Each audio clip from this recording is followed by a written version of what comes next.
All right, so I've been getting a ton of emails last couple of days and just respond to them the best I can. Sometimes it's just easier to do a video, so I'm just going to do a video on a couple of emails I got. So I sent an email out. Why is no one talking about this great retirement news?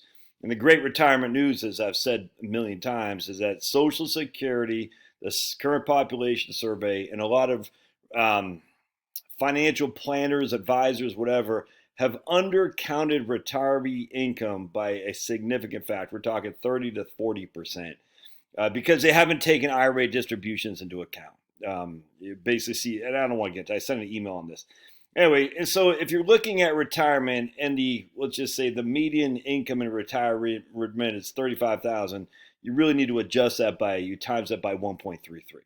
And that gets your median retirement income because again, they're not counting significant amount of IRA distributions and 401k distributions, but non-pension or annuitized distributions from retirement accounts. So I got this guy, John. Josh, I never see you mention Medicare deductions as a reason to stay in the employment position as long as possible. Also, long-term care costs is another reason to stay employed as long as possible. Oh, Medicare deductions. So you're gonna. All right. So let's talk about Medicare. Medicare is going to cost you basically $550 a month, whether you're working or not. All right. If you can't afford Medicare, you should stay working. That's just a fact. If you can't afford Medicare, you should stay working. Okay. Medicare deductions are $550 a month, and that's including a supplemental policy, by the way. That's Part A is free, Part B, Part D, and a supplemental policy, and that's probably about $550 a month. If that's going to blow you out from retirement, then you should stay working, John. 100%. All right. So I think we're done with that because it's just freaking silly. Man. So you're going to stay working? So you have to pay $550 a month on Medicare? Okay. I got no problem with that. It just seems odd to me. Seems like we're looking for reasons to be negative here. His second one is long-term care cost. Oh, this is what gets me every time. Let's just put it this way. My better half has a friend that she used to work with who's getting ready to move his dad into a care facility. It's going to cost $8,000 a month. All right. And so I was talking to Charlotte how I deal with this because John and a million others deal with this all the time. What about long-term care? So, do you think the long-term care facilities are that dumb? You think they're going to be sitting on a bunch of people who can't afford their price? Yeah, no, they're not doing it. So what happens? The vast majority of us won't go to a facility. Some will. This guy has a pension. This guy has Social Security, and he has retirement accounts on top of that. So he's basically gonna self-insure. He's self-insure. He's gonna pay for it out of pocket.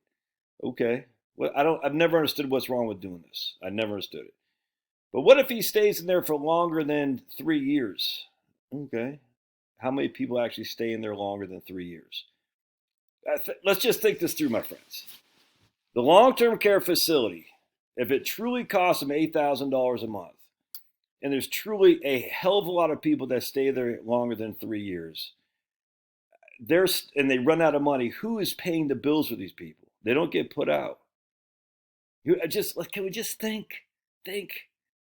So in this case, my wife's friend said, yeah, his dad has enough from his retirement accounts in cash to see him through for about 3 years. And that's before they have to sell the house. Or he has to sell the house, the dad. So his pension, his Social Security, and his retirement accounts are going to see him through for basically 2 to 3 years. And that's before he has to sell the house. Most likely he'll be dead before then. Maybe not. Maybe he'll have to sell the house at that point. But then the house will sell for, let's say, $300,000. I literally have no idea how much it's going to be. That's another 3 years. So between his retirement accounts, his retirement assets, they'll see him through for 2 to 3 years, plus selling the house, they'll see him through for another 3 years. That's 6 years in a facility. How many of you are going to stay in a facility for 6 years? Not that many. Look, and you can build I am not here to convince you otherwise. This guy, John, is obviously worried about long-term care costs. I get it. By all means, stay at the job. Stay at the job. I got no qualm with that. If your first reaction is, What about Medicare deductions? Okay. I mean, I already answered that. But long-term care costs, I don't know what to tell you, man. How many people actually stay in a long-term care facility for 6 years or more? Not very many. How many people actually stay in a long-term care facility for 6 years or more and run out of money while they're in said facility? Very, very few. Very, very few. Or else a facility would be bankrupt because a facility then would be sitting in a bunch of people who are broke. All right. So the alternative, of course, is Medicaid, and that's why I get very not angry, but I get ups. Not the right word. I just get. I don't like when people hide assets to qualify for Medicaid. That bothers me. That's not what the system's for. The system's for Medicaid is to pay for care people who have no money. So let's say Charlotte's friend's dad ran out of money. The Medicaid would step up. The Medicaid is funded from the government, but mostly funded by the state. So you're literally asking your neighbor to step up to pay for your mom's Medicaid so they can transfer money back to you. I don't think that's a fair assumption. There was never a joint agreement to that whatsoever. Anyway, again, if long-term care costs are your big holdup, I would just invite you to say, have you actually done the research on this? And the answer, of course, is not. It's not. So, but you got to do what you got to do, man. I'm just telling you. The idea that there's going to be a whole bunch of us that are retired in long-term care with no money, then you would not inherently be in long-term care. You'd be put out because they're not going to take you. And if then your argument is, well, that people don't go to long-term care facilities because they can't afford it, okay, they're sitting at home, they're sitting at their house, they're not eating cat food. There's no evidence of this. None. None, none, none. I mean, I'm sure, are there some people that are broke in retirement? Yes. The vast majority of us are not. I'm just sorry. It's such a freaking fear mongering technique and it drives you crazy. And by the way, John, I've talked about this a million times. So you can unsubscribe if you want. All right. Let's see here. Then my man says right here, hold on a second. Watched you on YouTube for a long time. My man's 76. He hasn't retired yet. He's got no debts. Between his wife and himself, he gets about $50,000 a year in Social Security. They have $200,000 in the bank. Should I retire finally, or should I finally retire completely? Well, again, as always, I have no idea what his expenses are. If he's spending, freaking $80,000 a year, probably not. I have a sneaky suspicion Social Security is probably ample for him to live on. But look, dudes, it's all about expenses. I mean, how could anyone possibly know if this guy can retire without knowing what it costs to live? I mean, can we think this through? I'm not trying to chastise. I guess I am. I'm trying to chastise this guy.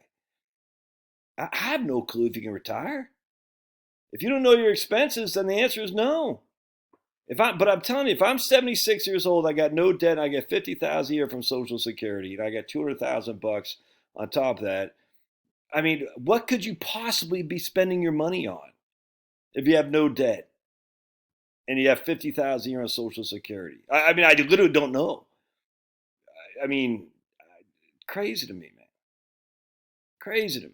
But I mean, it's frustrating to me because if this guy's been watching the videos for as long as he says, I'm like, dude, then you would know expenses are the number one issue. Without knowledge of expenses, we are flying blind, and I don't want to fly blind. All right, let's see if we got any other comments on that. That's pretty much only the two that jumped out at me.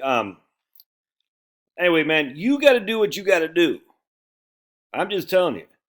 I read this stuff. Been doing this for a living. I don't have all the answers. I will not have an answer for someone who doesn't tell me his expenses. I'll tell you that right now. And I will not have an answer for someone whose first thought of when I say there's more income than we've been reporting, and his first thought of is, what about Medicare? What about long-term care? By all means, keep working. I don't care. I don't care.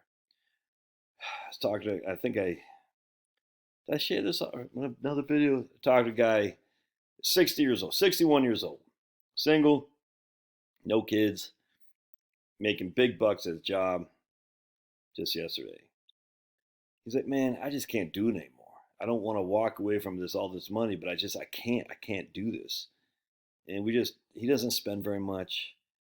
And I was like, man, life's too short.